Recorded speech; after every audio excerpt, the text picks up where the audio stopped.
Greetings comic lovers and welcome back to Casually Comics, the channel where we chat all things comics, from reviews of comics new and old to history to anecdotes to really wherever our whims take us. Future state, Superman of Metropolis, because there's also going to be a plain old Superman, so we need to differentiate. This is the one that stars Jon Kent, the son of Superman, Clark Kent, and Lois Lane. Will this spiral into a 20-minute video about how Jon Kent was aged up and then not much was done with that? You saw the runtime? No, not today. But probably at some point. If I'm going to cover a lot of future state, we're gonna have to condense at points. But you know at some point we're gonna talk about Jon Kent being aged up. This is a good one to have a bit of restraint on because it has multiple stories in it. It's not just our title ones showcasing Jon Kent as Superman. So let's do this. The Man of Tomorrow, Worlds Unwritten, wibbly wobbly continuity woody. But before we get started, I'm Sasha, and if you're enjoying this content, you know what to do. Hit that like button, hit the subscribe button. Join us on this comic book journey. So our cover features Jon holding onto a bottle city as the world explodes around him, energy crackling as he wears resting, vaguely determined, resolute hero face. This cover, something about the proportions makes me feel like I'm looking at it through a fisheye lens. I'm not sure what it is, but makes me feel slightly off balance. But that may just be happening to me. On the whole, it's fine. Nothing hugely exciting, but it gives you what it says it's going to. Here's Superman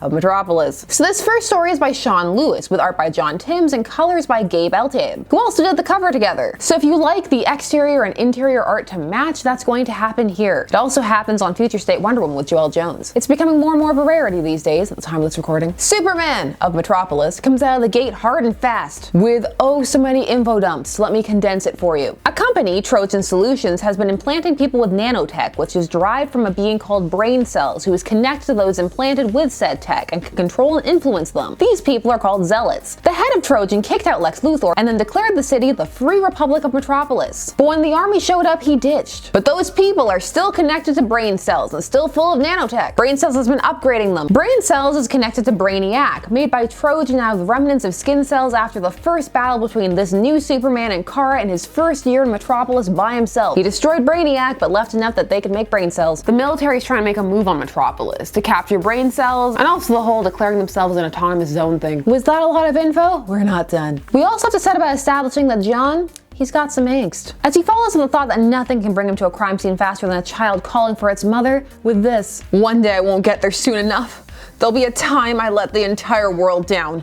But until then, there are some bullets I need to take. Careful, you could cut yourself on those sharp edges, Jon. Who hurt you? I mean, aside from the editorial staff. So with the army getting into skirmishes with the people on the street, Jon has derived the only plan he can think of. He's gonna keep Metropolis safe by bottling it. He says he knows it won't be popular, but they're becoming as lawless as Gotham. Oof. How does Batman live in all that shade? Could we have called the company something other than Trojan Solutions? I think they're going for the Greek meaning of the word. You're supposed to harken back to a Trojan horse, but that is not where my mind goes when I hear Trojan. I don't know about you. Throughout all of this, there's a constant of people telling Jon that he's not his father, that he's not worthy to be Superman. And also we see that he believes this, he's internalized it. I also see that we skipped over an adventure where he fought a group called the Time Luchadores. I really wish we were reading a story about villainous Time Luchadores. That sounds amazing. So he bottles the city.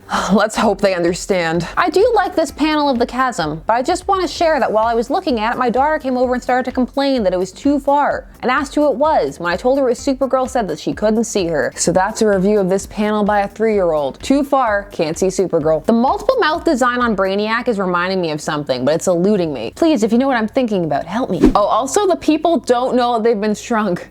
Dang, Jon. We get our standard I was trying to make them better by removing predictability speech from brain cells. Then Kara shows up and she's big mad. She thought it was Trojan who had destroyed the city, only for the military to tell her that Jon destroyed it, because that's what it looks like happened and that's what he's letting people think. So he just went off and did this. Kara, you don't understand. You're not my mom, Kara. All the kids are shrinking cities. You wouldn't understand. It's a cool thing. She wants him to hand over brain cells to the military, which horrifies Jon. And he sees that brain cells is glowing and figures that he's found a way to control Kara somehow. And he has, using a substance called neurodium. It's like kryptonite, but deadlier and with unpredictable effects. Did anybody else watch that movie Pandorum, wherein the effect of Pandorum was just vaguely defined the entire time? It's like it's a thing that happens to you sometimes in space, maybe. That's what neurodium is at the time of this recording. You weren't ever worthy of Superman, Jon. The fight rages on and we see Jon's rationale for this. He stayed to talk after a rescue one time and was told that just because he saved them didn't mean their problems were over. So his solution? Full tiny city overlord. Also, it looks like Brain Cells was manipulating people to mess with him. Even the child from the beginning, the one who he went to save, manipulated. He's engineering the scenarios. As they fight, suddenly a ship appears overhead and the rhodium influence fades, just in time. But Brain Cells is on the offensive.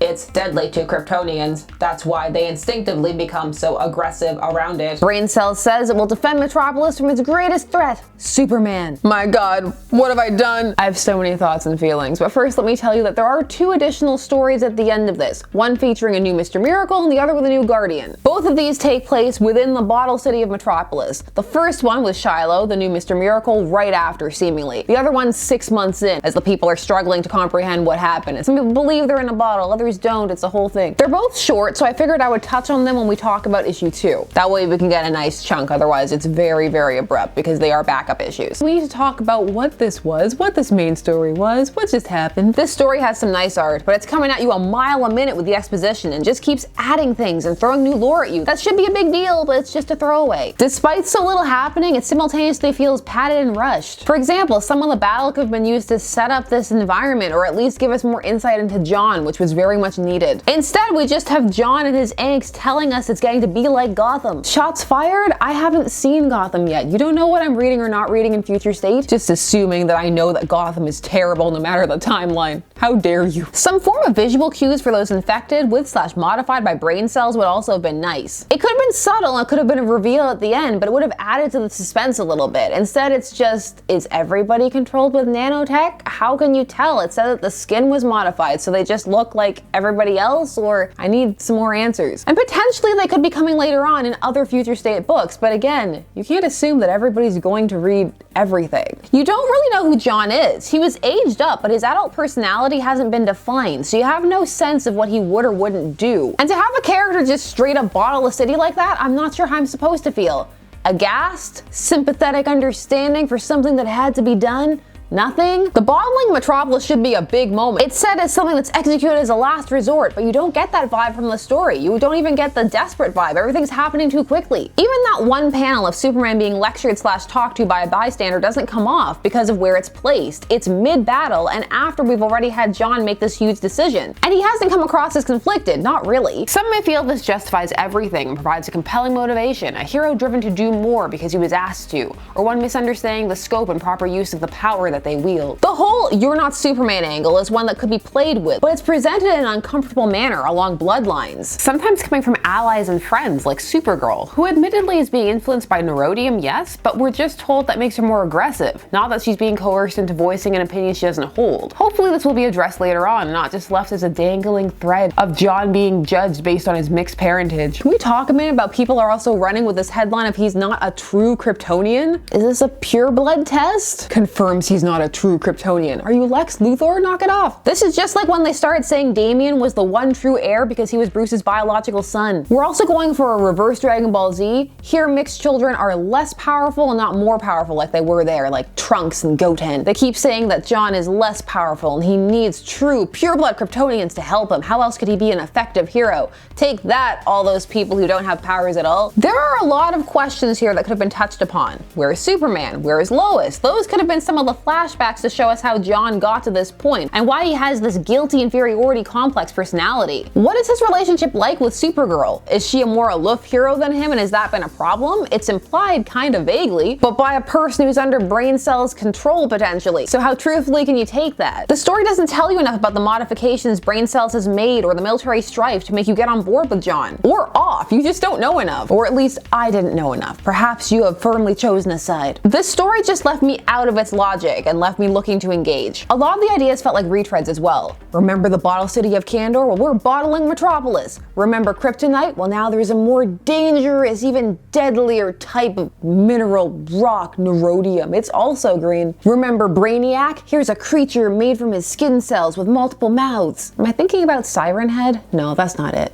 Help me. For me, the decisions made and the format presented and insistence upon people alienating Jon, on the whole, just really alienated me from the comic. But most off-putting, I felt like neither Jon nor Kara came across like heroes in this. They feel scary, like gods dictating our lives, not heroes who have come to keep people safe. If that was intentional, again, it's not clear enough to see. Now, there is an idea here and it could work. Superman in the center of a nanotech versus traditional military coup, and what his role in that would be. How far can he go? Is he truly helping? Those are all interesting questions. But like with everything, it's all in the execution. The fallout of the people in the bottled city is by far more interesting. But this comic isn't called Metropolis, the people inside the bottled city. It's called Superman of Metropolis. That's the title story, and that's where the main focus should be, the hook that draws you in to want to read about the people inside of this bottled city. But that's just my opinion, and I want to hear yours. Do you disagree? Did this intrigue you? Do you have strong feelings for or against what Jon did? Do you like the gaps left to be filled? Do you like angsty, I need to live up to my father's legacy Jon? Do you agree with this more aloof, scarier presentation of these Kryptonian heroes? For me, of all the never-ending Future State books, this was one of the weaker ones. But we talk here, so tell me what you think. And also do all the YouTube things. Like, share, comment, subscribe, and hit the bell notification so that you never miss a vid.